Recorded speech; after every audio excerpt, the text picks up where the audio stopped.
Radio 2M. Faites entrer l'invité. Avec Fathia El-Aouni. Bonjour, bonjour. J'ai le sourire avant même de commencer. C'est le dernier Faites entrer l'invité de cette année 2022 déjà. Nous allons le reformer en beauté aujourd'hui avec ce qui nous fait du bien, l'humour, le rire, le meilleur ingrédient pour nous rebooster le moral. C'est ce que vous propose 2M, le spectacle à ne pas manquer de Jalil Tijani. C'est ce soir à partir de 21h30 avec son dernier spectacle, Jeu de société. Une pléiade de personnages dans un seul homme, ouais, on peut le dire, qui dépeint un peu notre schizophrénie d'une manière totalement décalée. Si vous avez manqué ces tournées, séance de rattrapage, donc ce soir sur 2M, et il est là pour nous en parler. Jalil, bonjour. Bonjour Fathia. Merci de m'accueillir déjà. Et je suis très content d'être là. Ça faisait un petit bout de temps que j'étais pas venu dans vos locaux. C'est vrai. Ouais. C'est vrai. Ça va bien ? Ça va très bien. Oui, sauf le sourire, il est déjà affiché, bien, tu sais pas à quoi tu vas avoir droit, mais tu vas y avoir droit. Alors, beaucoup ont vu ce spectacle, le jeu de société qui s'est joué un peu partout, à guichet fermé, au Maroc bien sûr, Casablanca, Rabat, Marrakech. Il y a eu aussi en juin dernier la scène du Marrakech du Rire, une tournée avec plus d'une trentaine de dates, je ne suis pas arrivé à compter n'importe quoi. Cinquantaine de dates. Au Maroc, ouais. Juste au Maroc. Ouais. Et à l'international, parce qu'il y a eu Paris, il y a eu Bruxelles. Il y a eu Genève, il y a eu Lyon. Lyon. Ouais. Combien de dates ? Paris, je crois 3 dates. Lyon 1, Genève 1 et Bruxelles 1. Voilà. Donc on est pratiquement à 60. Ouais. Pas mal quand même. Non, c'était une belle aventure. C'était magnifique. Et t'as pas eu les chevilles qui enflent depuis, là, ça va ? Non, ça va. Crois-moi, je suis en train d'écrire le second spectacle. Justement, on va en parler. Et les chevilles, elles ont bien désenflé. Est-ce que c'est la première fois que un de tes spectacles, parce qu'il y en a eu d'autres avant aussi, sera à la télévision ? Ouais, première fois. Première fois ce soir. Tu appréhendes le ressenti. Quelques humoristes nous disent que c'est un petit peu particulier pour eux qui appréhendaient en fait de se retrouver à la télé parce qu'ils n'auront pas le retour du public. Ils n'étaient pas spécialement sereins et finalement le retour est arrivé par la suite de messages qui étaient envoyés. Ouais, donc là, ça va être, je pense, des réactions sur les réseaux sociaux. Forcément, quand on est sur scène, c'est magique parce qu'on a la réaction qui est instantanée.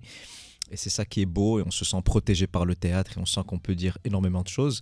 Là, j'ai l'impression d'être une petite souris qui va rentrer dans les foyers, quoi. Donc c'est un peu particulier. Je suis curieux de voir, je ne sais pas comment ça va être accueilli. À mon avis, voilà, il y aura de tout. On ne peut pas plaire à tout le monde. Il y a des gens qui vont aimer, d'autres moins. C'est normal, ça fait partie de la règle du jeu, quoi. Et tu te dis qu'ils aiment ou pas, en tout cas, j'ai tout donné dedans. Ouais, j'ai fait la paix avec ça. C'est-à-dire que, voilà, moi, je sais que j'ai fait du mieux que je pouvais. Que ce soit en termes d'écriture ou d'interprétation, j'ai sincèrement travaillé et j'ai sincèrement fait de mon mieux.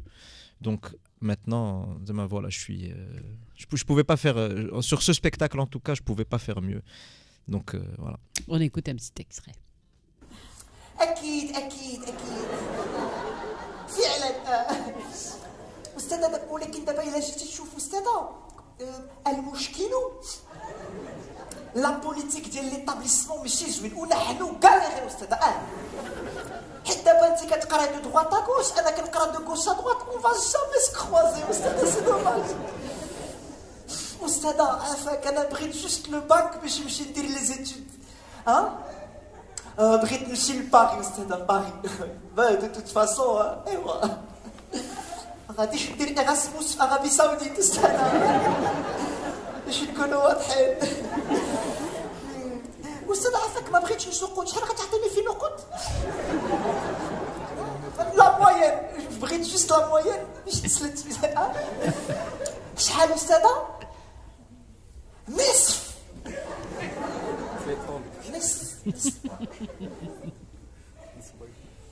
أستاذة هو اليوم الجمعة تعاوني معنا نصف سي لا موين سا Alors, ce sketch, je ne l'ai pas choisi par hasard. Moi, c'est celui qui m'a le plus parlé. Pourquoi ?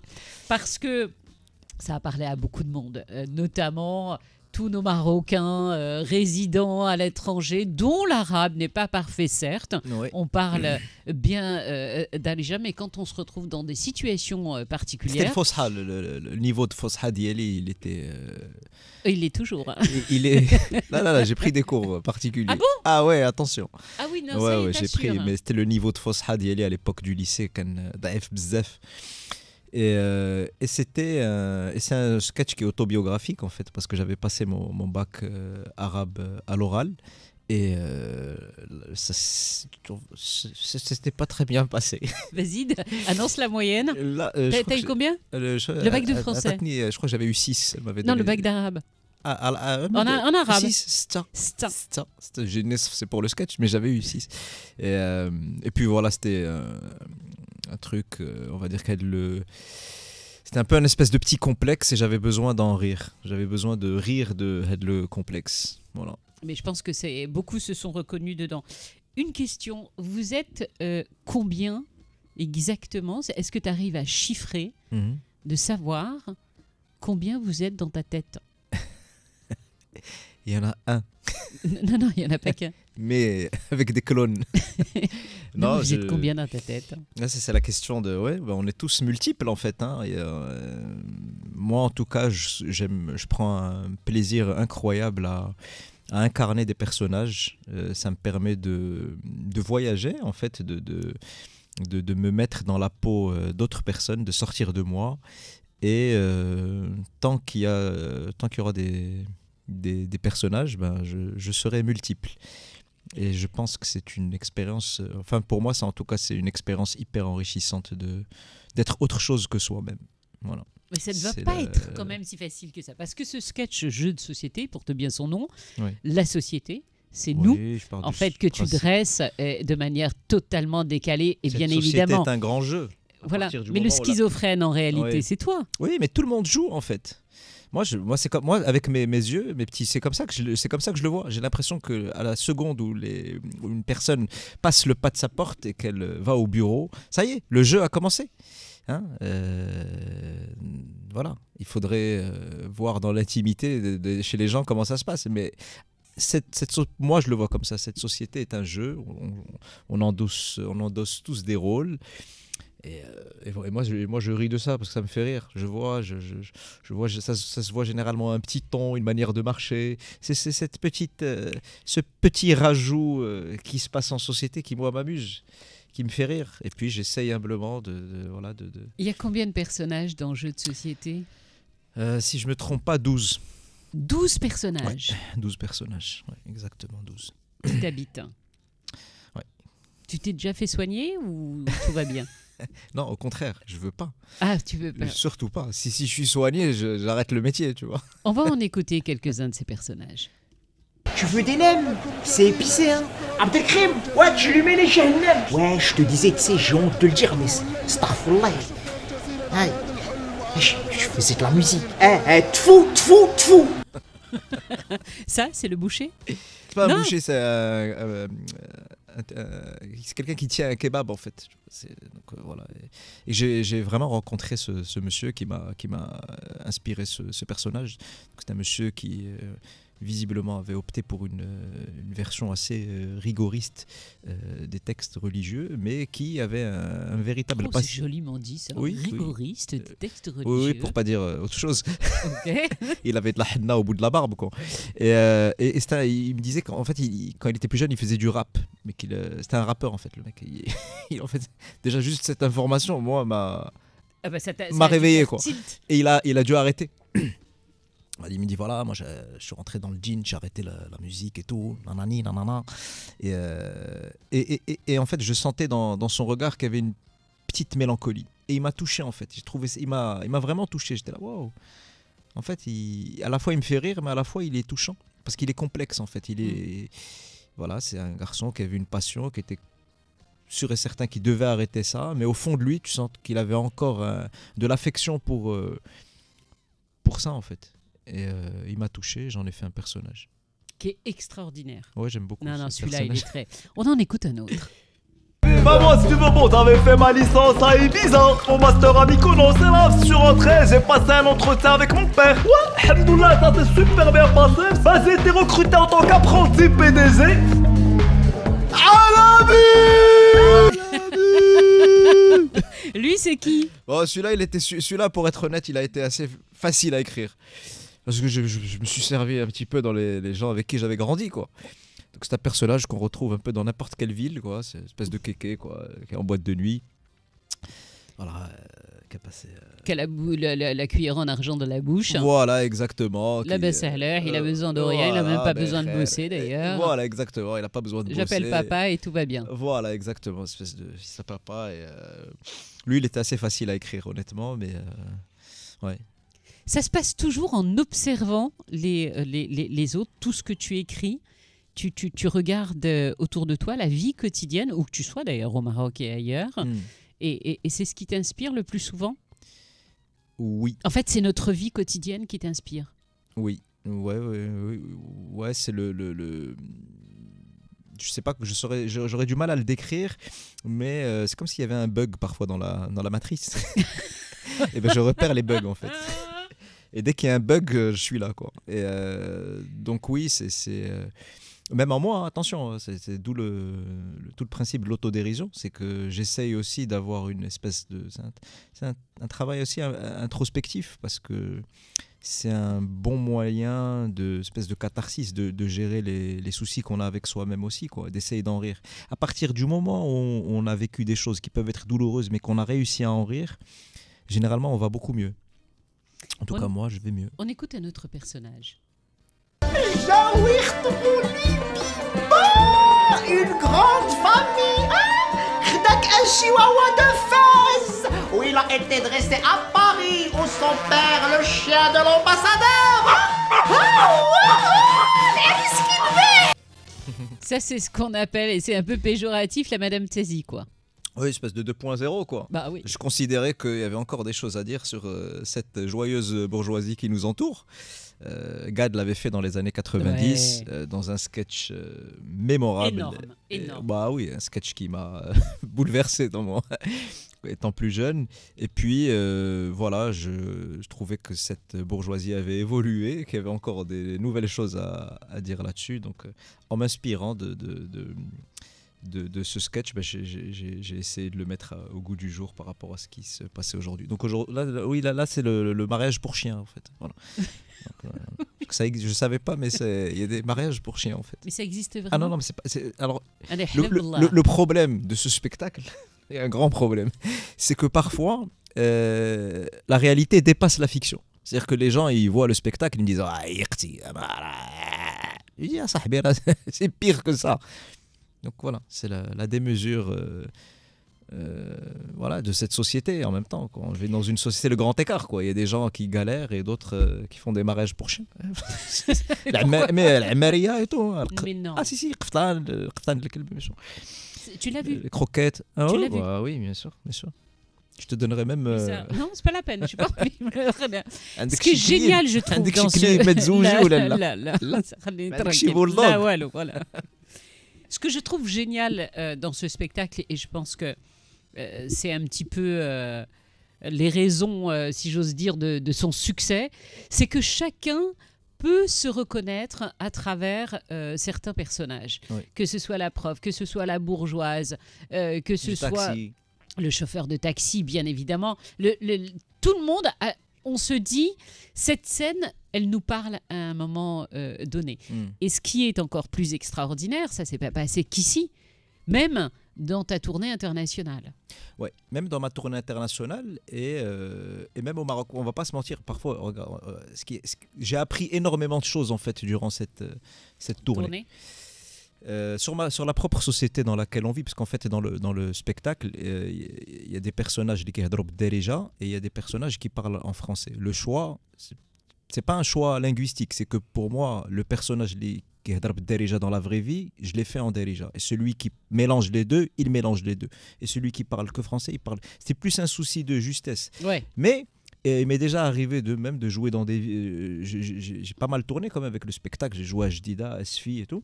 Et il m'est arrivé, par exemple, à Jdida, où il y avait 2-3 jeunes qui étaient juste arabophones, et anglophones. Arabophones, anglophones, mais pas francophones. Ou après le spectacle, voilà, c'est quel personnage que vous avez préféré? Et je pensais qu'ils allaient dire, je sais pas, Bedia, ou les personnages qui sont exclusivement Bderija. Et en fait, non. Le personnage qu'ils ont préféré, c'était un personnage francophone. Et le gars me dit, parce qu'il y a toute la mise en scène, il m'a dit, il y a la gestuelle.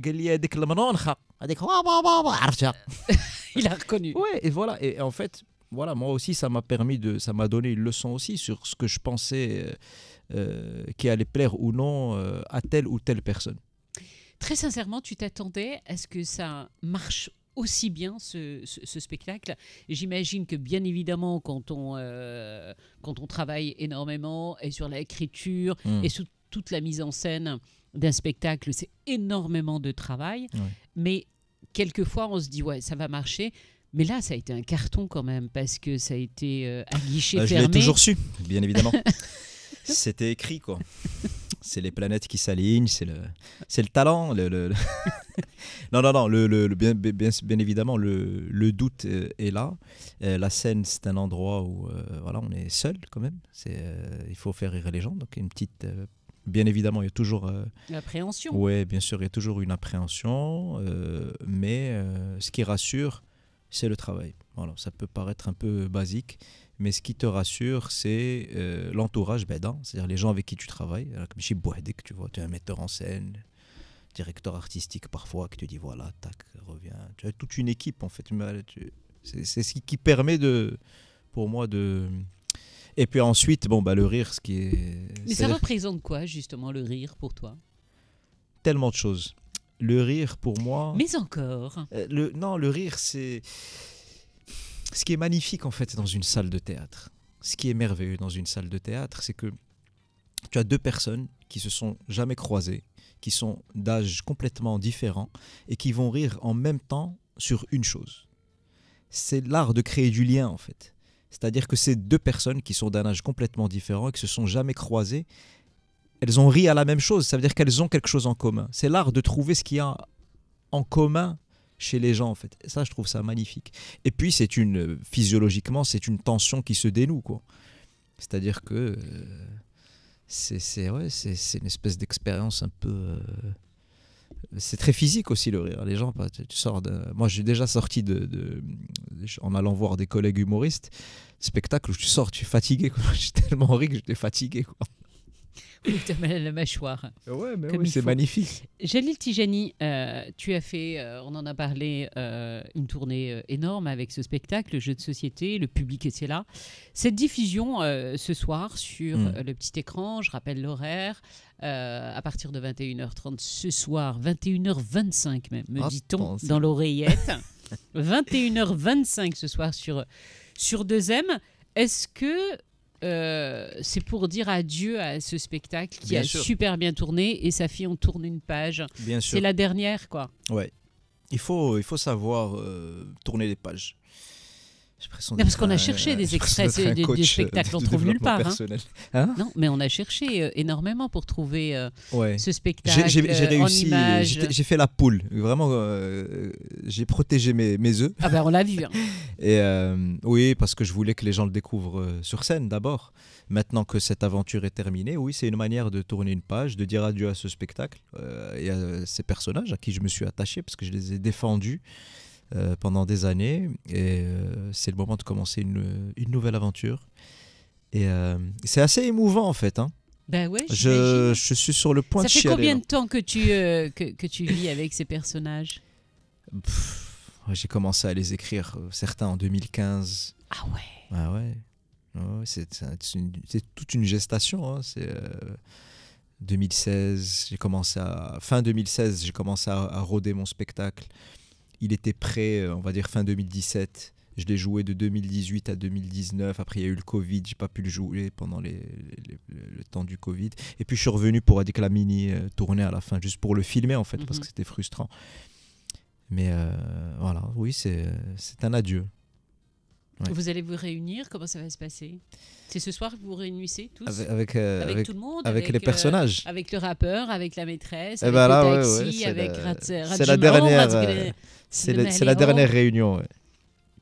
Alors, j'imagine bien évidemment que tu travailles déjà sur le prochain spectacle et depuis un bon petit Ouais, ça moment. fait un petit bout de temps. Ouais. Enfin, un petit bout de temps.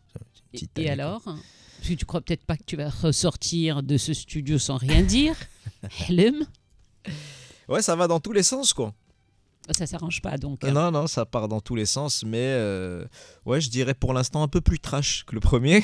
Ah ouais? Bah ouais, c'est une espèce de... C'est comme la métaphore de l'oignon, quoi. C'est-à-dire que ça y est, plus tu avances, plus tu es obligé de creuser. Tu vas pas refaire 2 fois la même chose. Donc tu te dis, bon, ça j'en ai déjà parlé, je vais pas reparler de ça. Donc forcément, ça t'invite à voir un petit peu plus profond. Donc tu te fais peur un peu.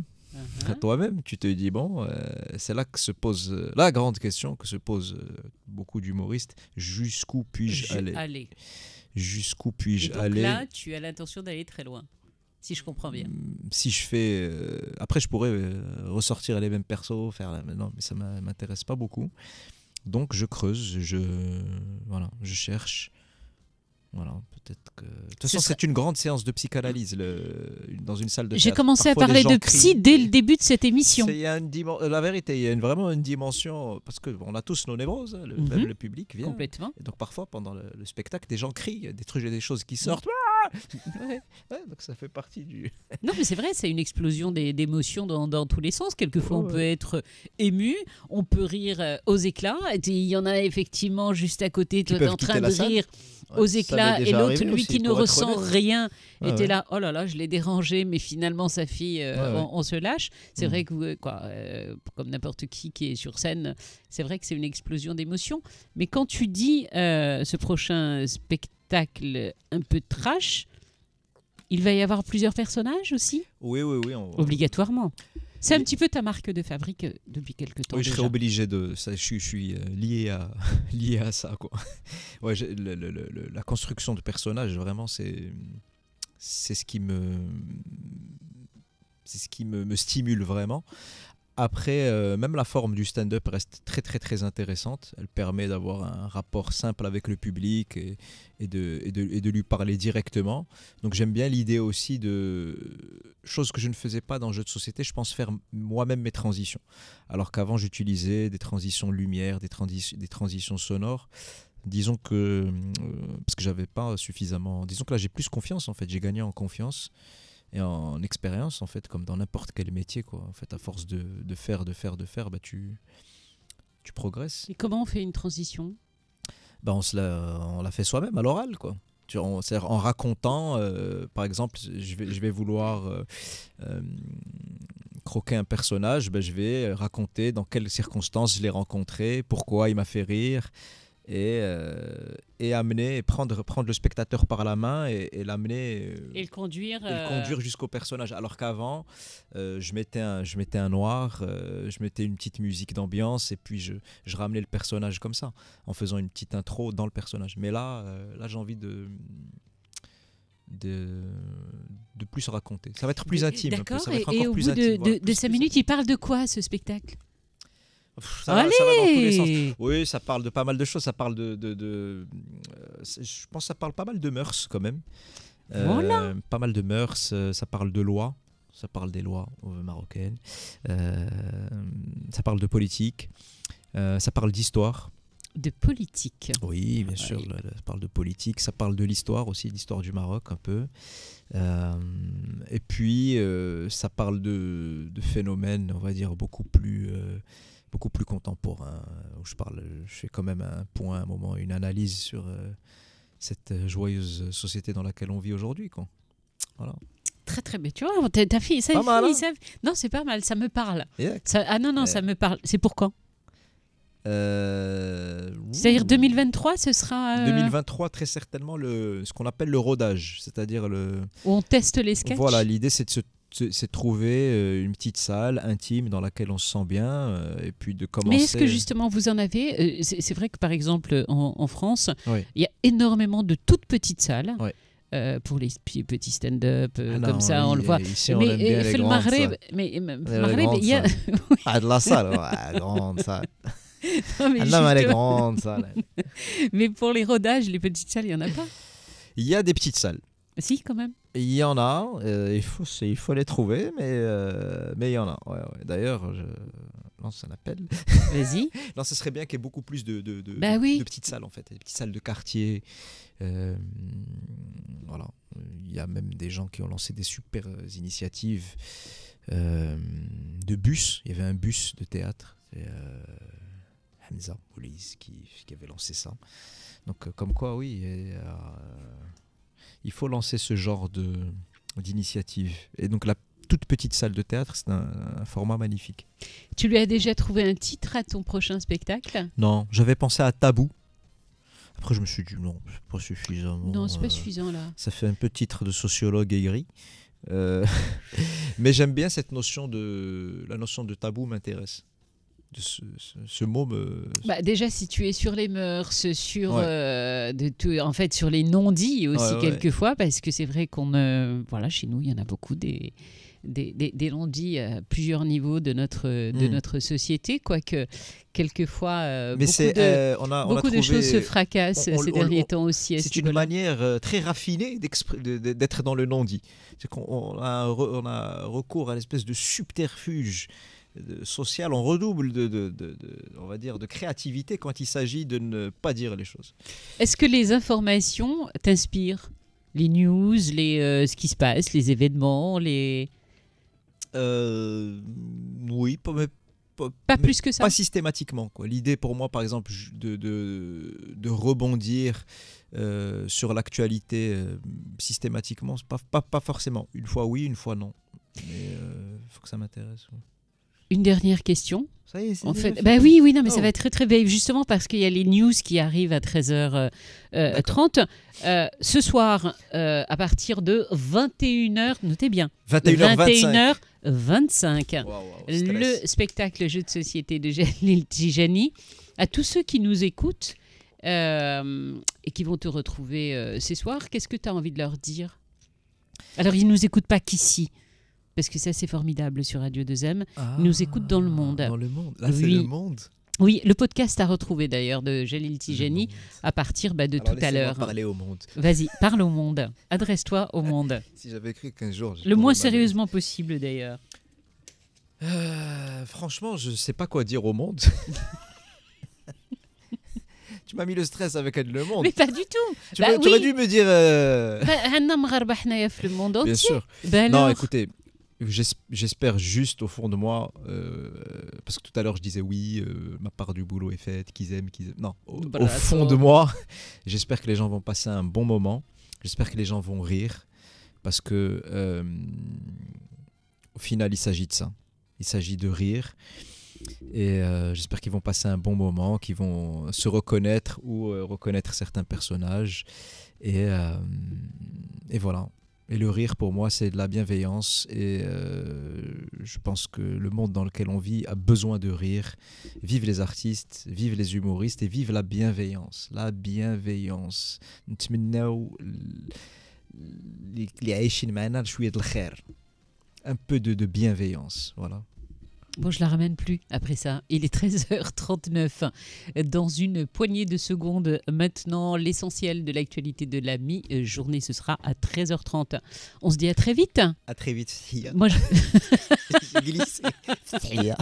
Merci beaucoup. Merci Jalil. On sera devant nos écrans ce soir sur 2M. À très très bientôt. Au revoir à vous. On se retrouve.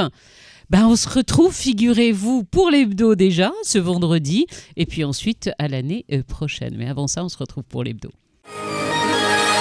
Vivre avec vous.